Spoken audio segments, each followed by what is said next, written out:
जय हिंद दोस्तों। Welcome to focus civil services. मेरा नाम है अभिषेक। तो हम लोग करंट अफेयर्स के सीरीज़ में घटना सार को कवर कर रहे हैं।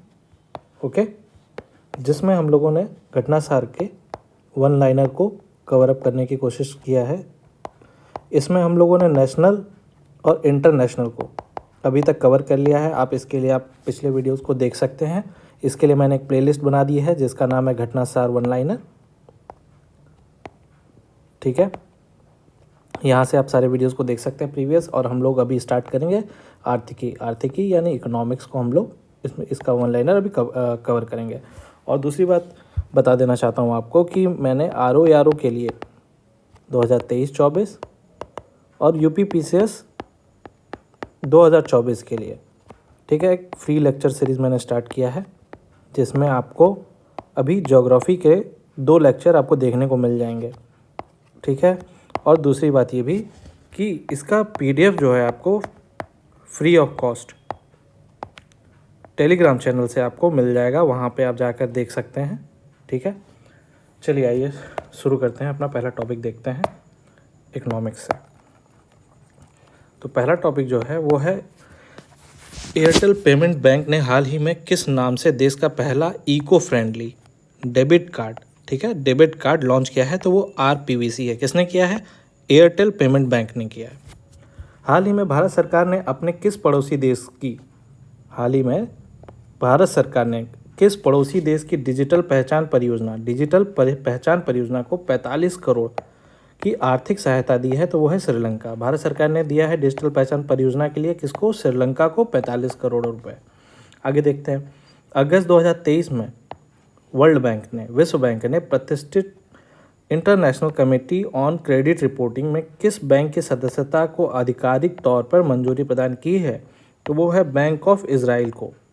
ठीक, बहुत इंपॉर्टेंट क्वेश्चन है ये। ठीक है, तो वर्ल्ड बैंक ने क्या किया है? ये ICCR जो है ये विश्व बैंक की ही एक ऑर्गेनाइजेशन है जो कि क्रेडिट रिपोर्टिंग करती है। और किसको दिया गया ये चीज़? बैंक ऑफ इजराइल को दिया गया है। चलिए आगे देखते हैं। हाल ही में भारत सरकार ने कब तक 100 मिलियन टन कोयले को गैसीकृत करने के लक्ष्य की घोषणा की है?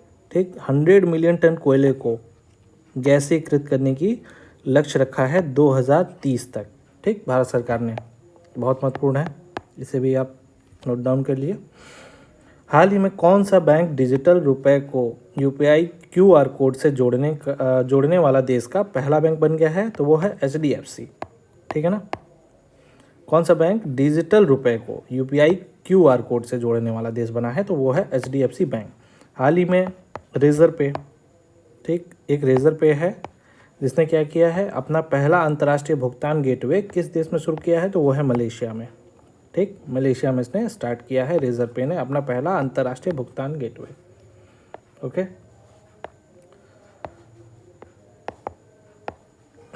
चलिए आगे देखते हैं। 1 जुलाई से 9 जुलाई 2023 तक बैंकिंग ऑन वर्ल्ड हेरिटेज, ठीक, बैंकिंग ऑन वर्ल्ड हेरिटेज प्रदर्शनी का आयोजन कहाँ किया गया है? तो वो है नई दिल्ली में। ठीक है, बैंकिंग ऑन वर्ल्ड हेरिटेज प्रदर्शन का आयोजन कहाँ किया गया? नई दिल्ली में। हाल ही में भारत में ईवी क्या है? इलेक्ट्रिक व्हीकल, ठीक, उद्योग के लिए इवॉल्व मिशन है जिसके द्वारा क्या किया है? प्रारंभ किया गया है। किसके द्वारा प्रारंभ किया गया है इवॉल्व इलेक्ट्रिक व्हीकल के लिए? सिडबी। तो सिडबी हमारा क्या है? सिडबी का जो है जितने भी MSME इंडस्ट्रीज़ हैं, माइक्रो स्मॉल मीडियम एंटरप्राइजेज, जितने भी इंडस्ट्रीज़ हैं उसकी ये देखरेख करता है। ठीक है, और ये एक स्टैट्यूटरी बॉडी है 1990 में जिसको बनाया गया। और इसका जो हेड क्वार्टर है आपका हो जाएगा लखनऊ में। ठीक, इसका हेड क्वार्टर कहाँ है? लखनऊ में। बहुत इंपॉर्टेंट है, इसको लगा लीजिए। बाकी आगे देखते हैं। 6 जून 2023 को RBI के गवर्नर शक्तिकांत, तो RBI के गवर्नर कौन है? शक्तिकांत दास हैं, ने किस नाम से एक वित्तीय समावेशी डैशबोर्ड का लॉन्च किया है? तो वो अंतर्दृष्टि, ठीक, वित्तीय समावेशी फाइनेंशियल इंक्लूसिव डैशबोर्ड को लॉन्च किया है। तो अंतर्दृष्टि है, इसको ध्यान रखिएगा। जुलाई 2023 में केंद्र सरकार ने उचित मूल्य पर पर्याप्त घरेलू उपलब्धता सुनिश्चित करने के लिए चावल के किस किस्म की निर्यात यानी एक्सपोर्ट पर प्रतिबंध लगा दिया है। तो क्या है? गैर बासमती सफ़ेद चावल। ठीक, जैसा कि काफ़ी अभी युद्ध चल रहे हैं, जैसे रशिया यूक्रेन वॉर और इजराइल पैलेस्टीन वॉर देखने को मिल रहा है, तो इस चीज़ों को देखते हुए गवर्नमेंट ने, हो सकता है कि इसके वजह से राइस के एक्सपोर्ट को बढ़ाया जाए, क्योंकि भाई वहाँ पर जब वॉर होगा, जाहिर सी बात है कि वहाँ पे फाइनेंशियल क्राइसिस आ सकती है। ठीक, तो एग्रीकल्चर सेक्टर भी उनका डाउन होगा। तो इस चीज़ को देखते हुए गवर्नमेंट ने क्या किया है? गैर बासमती सफ़ेद चावल को रोक लगा दी है उसके एक्सपोर्ट पे। 27 अप्रैल 2023 को जारी राष्ट्रीय विनिर्माण नवाचार सर्वेक्षण 2021-22 में किस राज्य को देश का सबसे अभिनव राज्य ठीक का दर्जा दिया है? तो वह कर्नाटक है। राष्ट्रीय विनिर्माण नवाचार सर्वेक्षण तो कर्नाटका को मिला है। तो ये भी इम्पोर्टेंट है, इसको देख लीजिए, इसको लगा लीजिएगा। सेंट्रल बैंक डिजिटल करेंसी, ठीक, ये आरबीआई द्वारा इसको लॉन्च किया गया है, आरबीआई द्वारा बताया गया है इसको। सीबीडीसी का नाम उपयोग करने वाला भारत का पहला नगर निगम बना है पटना। ठीक, वेरी वेरी इंपॉर्टेंट। भारत का दूसरा सबसे लंबा 640 मीटर केवल स्थित 8 लेन वाला जुआरी ब्रिज, ठीक है, जुआरी ब्रिज कहाँ पर बनाया गया है, खोला गया है? वो है गोवा में। ठीक, चलिए आगे देखते हैं। जुआरी ब्रिज से आप याद रख सकते हैं जुआ खेलने वाला, मतलब कैसीनो वगैरह इस तरीके की चीज़ें, गोवा। ठीक, ऐसे याद रख सकते हैं आप। हाल ही में आईएमडी द्वारा जारी वैश्विक प्रतिस्पर्धा सूचकांक ग्लोबल कॉम्पिटिटिवनेस इंडेक्स 2023 में भारत को रैंक कौन सी दी गई है? 40th दिया गया। ठीक, अगस्त 2023 में सार्वजनिक क्षेत्र की किस कंपनी को देश की 14वीं नवरत्न कंपनी का दर्जा दिया गया है? ओएनजीसी विदेशी लिमिटेड को। ठीक है, ओएनजीसी विदेशी लिमिटेड को। हाल ही में न्यूनतम आम गारंटी योजना लागू करने वाला देश का पहला राज्य कौन सा बना? न्यूनतम आम गारंटी योजना, ठीक, तो वो है राजस्थान। महिला सम्मान बचत प्रमाण पत्र योजना हाल ही में किस बैंक द्वारा शुरू किया गया है? तो बैंक ऑफ बड़ौदा द्वारा। महिला सम्मान बचत प्रमाण पत्र योजना, ठीक, महिला सम्मान बचत प्रमाण योजना किसने किया है? बैंक ऑफ बड़ौदा ने। 3 अगस्त 2023 को भारत की किस नवरत्न कंपनी को देश की 13वीं महारत्न कंपनी का दर्जा दिया गया है? तो ऑयल इंडिया लिमिटेड।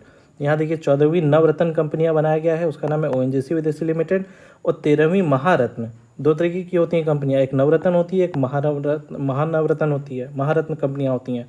तो ऑल इंडिया 13वीं है और ओएनजीसी हमारी 14वीं नवरत्न कंपनियां हैं। इसमें कन्फ्यूज मत हो जाइएगा, इन दोनों को अलग अलग देख लीजिएगा। सो ठीक, 26 फरवरी 2024 को कौन सा देश विश्व व्यापार संगठन के 13वीं मंत्री स्तरीय सम्मेलन की अध्यक्षता करेगा? संयुक्त अरब अमीरात। ठीक, यूएई क्या करेगा? विश्व व्यापार संगठन के 13वीं मंत्री स्तरीय सम्मेलन की अध्यक्षता करेगा, यूएई करेगा। चलिए आगे देख लेते हैं।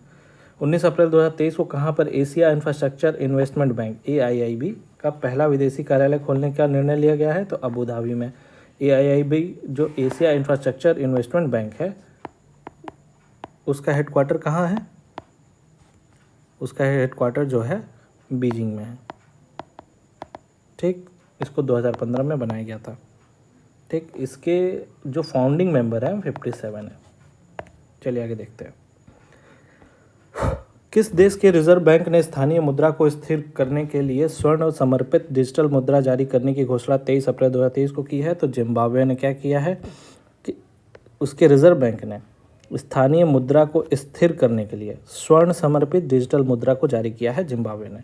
ठीक, स्वदेशी रूप से निर्मित सतत विमान ईंधन मिश्रण, जिसको सस्टेनेबल एविएशन फ्यूल कहा जा रहा है, उपयोग करते हुए देश की पहली वाणिज्यिक कॉमर्शियल उड़ान का संचालन 19 मई 2023 को एयर एशिया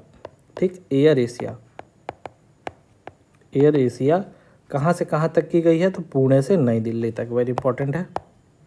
ठीक है, और इसके बारे में समझ लेते हैं कि सस्टेनेबल एविएशन फ्यूल के बारे में, कि एक ऐसा ईंधन है जिसके उत्पादन, वितरण और दहन में जीवाश्म जेट इंजन की तुलना में 75% कम कार्बन उत्सर्जन होता है। ठीक, 75% कम कार्बन उत्सर्जन होता है, इसीलिए सस्टेनेबल एविएशन फ्यूल है। ठीक है, जैसे कि हम लोग SDG पढ़ते हैं ना, सस्टेनेबल डेवलपमेंट गोल, तो सस्टेनेबिलिटी को बढ़ाने के लिए कार्बन उत्सर्जन जो है 75% कम करेगा, इसलिए इसका सस्टेनेबल एविएशन फ्यूल नाम दिया गया है। SBI रिसर्च, अगला देखते हैं कि SBI रिसर्च का एक रिपोर्ट है, भारतीय अर्थव्यवस्था पर जारी एक रिपोर्ट है कि कब तक भारत के विश्व की तीसरी सबसे बड़ी अर्थव्यवस्था बनने का अनुमान जारी किया गया, तो वो है 2027 तक। 2027 तक भारत ने 11 जुलाई 2023 से अपने किस पड़ोसी देश के साथ रुपए में द्विपक्षीय व्यापार की शुरुआत की है? भारत ने अपने पड़ोसी देश के साथ रुपए में द्विपक्षीय व्यापार, ठीक, तो वो कौन है? बांग्लादेश के साथ। चलिए आगे देखते हैं। अप्रैल 2023 में किस बैंक ने भारत का पहला बायोमेट्रिक प्रमाणीकरण ऐप लॉन्च किया है? तो वो है सिटी यूनियन बैंक ने। ठीक, किस बैंक ने भारत का पहला बायोमेट्रिक प्रमाणीकरण ऐप लॉन्च किया है? तो सिटी यूनियन बैंक ने किया है।